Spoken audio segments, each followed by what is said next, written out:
Les alarmes Clément Pelletier, 197 3e avenue Ville de Lillet, 247-7003. Habituellement, c'est le lendemain du conseil municipal, le mardi matin, mais là, exceptionnellement, c'était hier soir, conseil municipal à la municipalité de Lillet, donc M. Caron. Bonjour. Bonjour. Bonne année, Michel. Bonne année 2017, oui, M. Caron, année d'élection. Oui, la santé. Bon, ouais. Vous devez être comme tout le monde, en réflexion vous aussi. Oui, bien sûr, ça n'a pas changé encore. Là, mais ça réfléchit fort dans ça s'en vient la sur le bord, région. ça s'en vient tranquillement. Oui, ah, OK. J'espère bien vous voir. M. Caron, budget 2017, naturellement, que fin d'année 2016, début de 2017, c'est comme ça à chaque année d'ailleurs. Oui, c'est ça, oui. C'est qu'on on adopte des nouveaux budgets pour la nouvelle année et on fait un peu le bilan de ce qui s'est passé dans celle qui vient de s'écouler. Oui. Ça ressemble à quoi le budget pour 2017? Bien, le budget 2017, c'est sûr qu'on a, je pense que tout l'ensemble du conseil ont travaillé très fort là-dessus pour mettre un budget raisonnablement avec taux d'inflation. C'est 1,5. On a une augmentation de 1,7. Du compte de taxes? Oui, c'est ça, oui. 1,7? Oui, 1,7, oui. Parce qu'au début, on était rendu à 5, on a descendu à 1,7. Fait qu'on a eu beaucoup de coupures pour arriver à un budget qui est raisonnable pour tout le monde. Encore des coupures? Oui. OK. Fait que c'est un budget, l'année passée, il était à 5 135 000.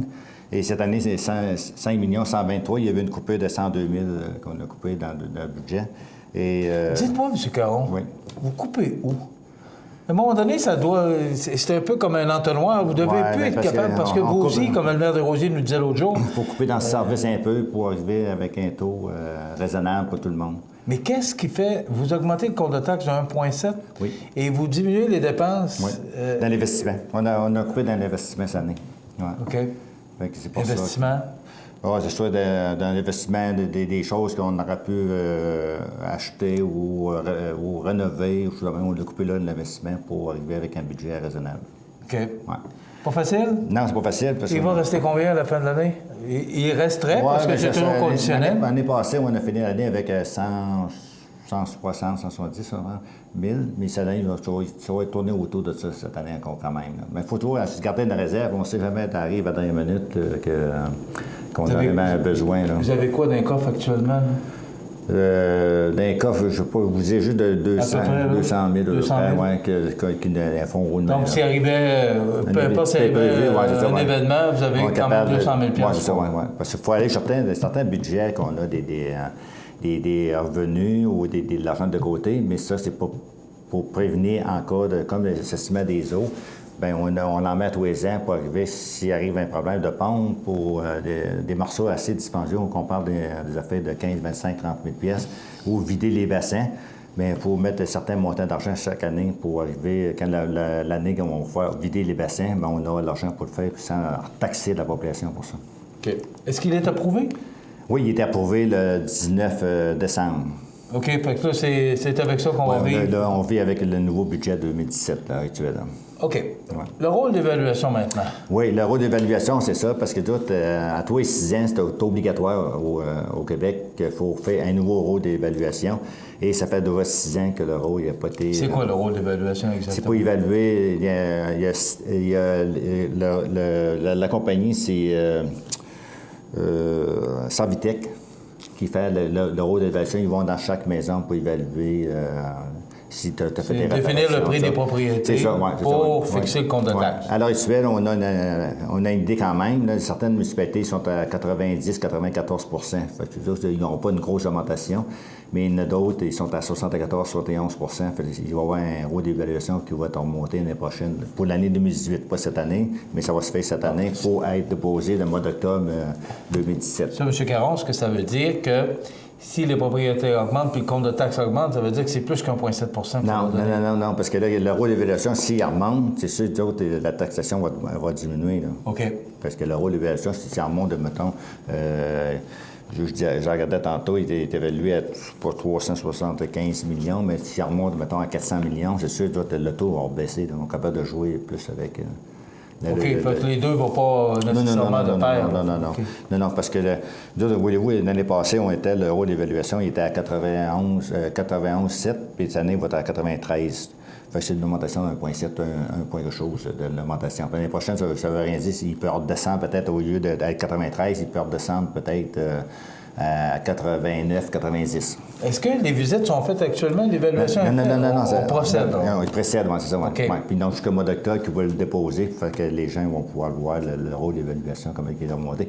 C'est sûr qu'ils disent à l'heure actuelle que comme l'aide-sur-mer, la 132, elle doit avoir une grosse augmentation parce qu'ils sont à 74, 71, 74 %. Fait qu'elle va arriver à 100 %, mais il va y avoir des places qui vont être évaluées plus haut. Là. Mais dans d'autres secteurs, comme Saint-Eugène, puis Ville de Lillette, puis dans le village de l'Île-sur-Mer, c'est à Côte-Gatelle, on est à 90. Mais c'est plutôt dans des Havres que ça va être la 132 qui va être évalué plus haut. OK. Les gros projets ou les gros... Qu'est-ce que vous avez en avant pour 2017? Bien, dans l'année 2017, c'est sûr qu'on va essayer de... Il y a beaucoup de projets qui sont en vue à l'heure actuelle, plusieurs millions de bâtiments. Fait que c'est pour ça qu'on en garde à l'heure actuelle comme le Pionnier S.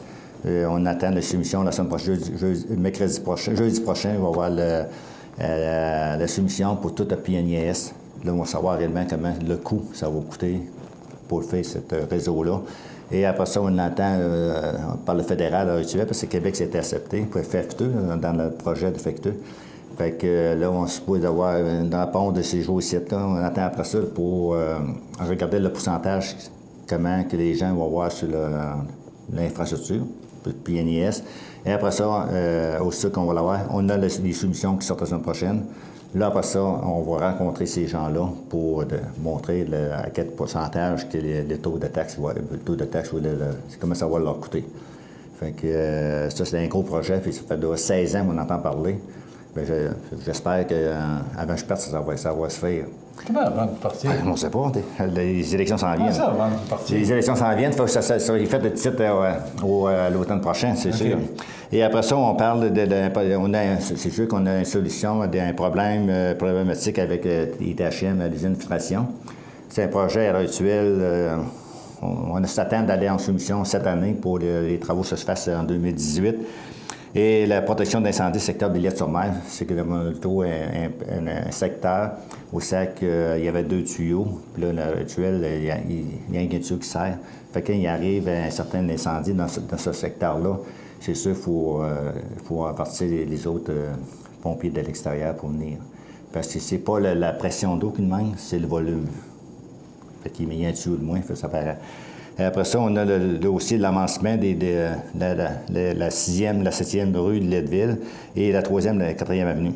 Ça va se faire probable d'ici à 2018, ça va être fait, cette partie-là. C'est des secteurs où c'est qu'on avait des problèmes parce que ça fait au-dessus de 60 ans, c'est fait. Puis j'arrive, des fois, qu'il y a des tuyaux, ils tentent tout de faire. Fait que, faut penser de les rénover, pas tout en même temps, mais c'est pour ça qu'on a signalé à l'heure actuelle la 6e, la 7e rue et la 3e avenue et la 4e avenue.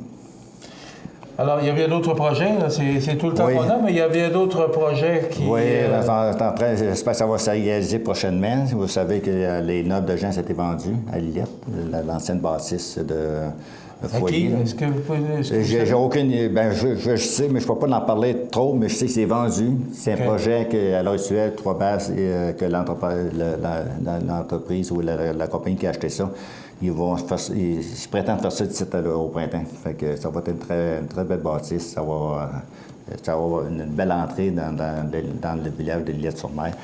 Et on pense encore à l'industrie de Rousseau Métal qui va s'installer. On parle d'un bâtiment entre 10 et 15 millions. Espérons qu'ils n'ont pas de changement, il va se faire prochainement pour qu'ils commenceraient les travaux ce printemps chez nous.